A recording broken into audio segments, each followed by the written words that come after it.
Stitch Cuties, let's make this adorable block together. This is from Summertime Sam, and these are the instructions for using your embroidery machine. So this is for the members of the Summertime Sam Plus block of the month. So you have your pattern, you have all your instructions. We are going to go through that in this tutorial today. So you have your fabric that comes in your block already cut. All you need to do is starch and press it. Go on and peel the backing from all your pre-fused laser cut applique pieces. And then what I've done is just laid them in numerical order per the instructions. So I have a little pile that I'm going to iron on for step 7, and I have another pile that I'm going to iron on in step 9. So I'm going to set those aside. I've also used the pattern to look at the order of thread colors. So from my Summertime Sam thread kit, I've lined up my threads in the order and how I'm going to use it. So what I'm going to do first is take my 1001 Sulky White 40 weight rayon thread. I'm going to load it on the machine. I'm going to load my embroidery file, and let's get started. Okay, so this first step is a square right here in the center. You're simply going to take your fabric and you're going to cover that up. Now this is a sort of, it's not directional, but it does have like a vertical and horizontal line going through it. So I just want to make sure that I sort of have it where my lines are kind of straight. It's not a big issue. And then I'm going to take my tape, I'm going to tape this in place, and then we're going to continue with that white thread for a couple of steps. And when I put this back on, the machine is now going to give us our first round of applique outlines. Okay, so I know it's probably a little hard to see on camera, but look at this. You have all your applique outlines. And what we're going to do, if you take a look at your placement guide, let me pull this into the screen for you. We are going to put down pieces 1 through 11. So that means all these cute checkers on the bottom. Then we're going to build our flower. And then we're also going to put pieces 13, 14, 15, and 16 into place. So what I've done with my pieces is just line them up in numerical order so I don't have to think about it again. So first up, let's get these in place. So number 1 starts down here on the bottom left, and we work our way over. So I'm just going to start putting my cute little squares in place, and then we'll give them a press. So that's number 2, number 3, number 4, and then let's press these in place like so. And then we're at number 5. And these don't overlap. They just come right next to each other. Number 6. And number 7.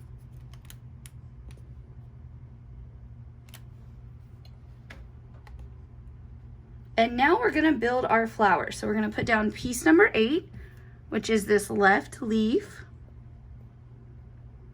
Then we will put down piece number 9, which is the right leaf.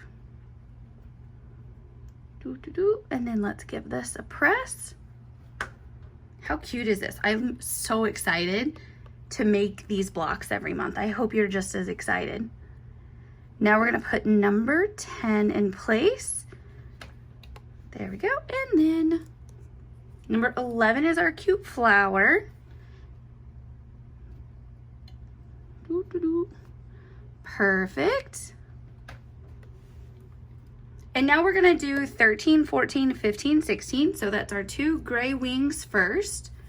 So with this, the wings aren't perfect circles. I'm actually just going to grab my placement guide and kind of spin this around until I've got it the right direction. So that's that. And then this little guy, like so. So now I can put it in place. It's just a little easier sometimes when you have a thread that matches your background really well. Like for example, this white on this background. Getting older, my eyesight's not what it used to be. I've got glasses now. So if I can use anything to make it easier, I do, like the placement guide that's included in the pattern. So now we're gonna put number 15 in place right here, just like so. And then we have one more piece, and that is our little bee belly. And he goes just like this. And just make sure he's lined up everywhere.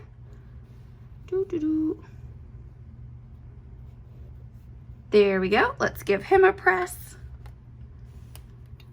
And now we're gonna put this back on our hoop for one more step with our white thread, and the machine is gonna give us an outline for our flower center and then the stripes on our little bumblebee. Okay, so now we have our second round of applique outlines, and we're gonna simply put our pieces right in place.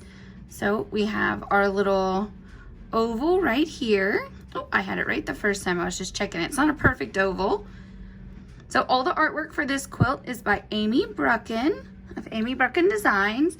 And then my mom, Julie, here at Stitches of Love, takes all the art and modifies it for the sewing machine applique like you see here. Or I'm sorry, this is embroidery machine applique. She makes it for sewing machine applique, and then I turn it into this for you. So it's a really fun team effort to bring these cute projects to life for you. There we go. And our third little stripe. How cute is this block? I love it. So now, for the rest of the steps, I'm gonna take my hoop on and off as we change our thread colors, but you don't need to. We'll be able to put your hoop back on, and then you're just gonna do your thread color changes. So the first color that we're gonna load is red, and this is 1039 True Red, and the sewing machine is going to do the nice buttonhole stitching along the edges of your squares, and it's gonna do a nice straight accent line across the top. Alrighty, so all your red is stitched. You'll notice, for example, the bottom lines don't have the buttonhole stitch. That's because that's going to be caught in your 1/4 inch seam allowance when you piece your quilt together.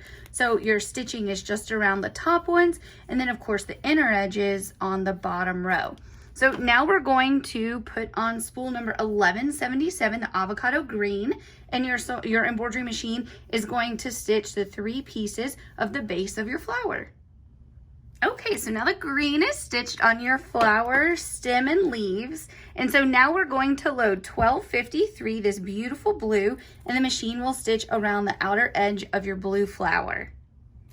Take a look at the blue. Looks so good when it's stitched. Now we're going to load 1833 pumpkin pie, and I know your file says 1168 true orange, but you want to use the 1833 like the pattern says and what's included in your thread kit. For whatever reason, my software will not let me call a thread color 1833. So load that for the orange, and your machine will stitch it out for you.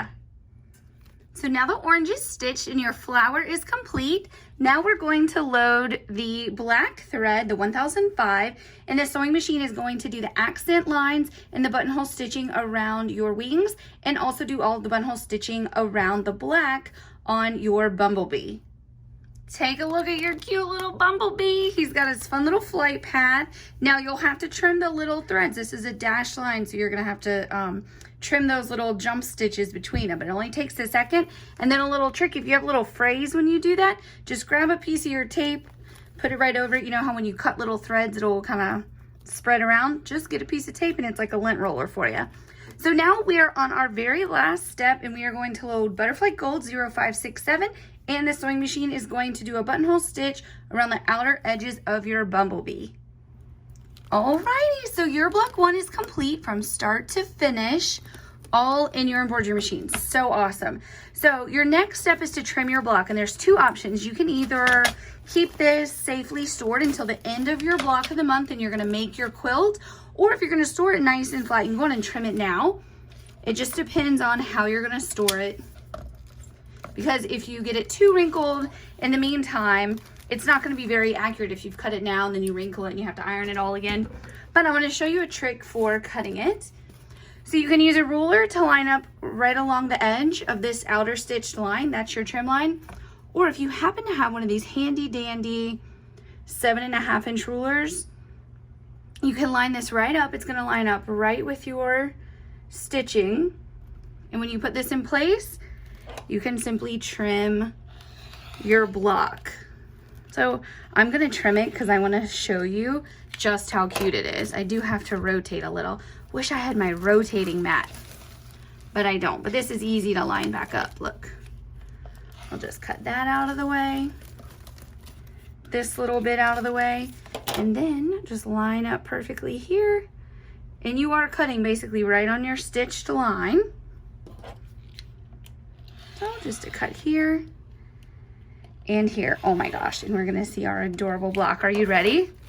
Get my trash out of the way. Let's do our big reveal. Oh my goodness, so cute. Ah, I love it. Look how cute that is, all complete. So now you'll be able to take your stabilizer out of the back of your block. I'm just gonna leave it there because I think it kind of stabilizes it while it's being stored. I cannot wait to make next month, which is block 2, and that is our fun flag block. Thank you so much for being a member of Summertime Sam, and I hope that you have enjoyed this video tutorial. As always, if you have any questions, don't hesitate to reach out. Happy stitching!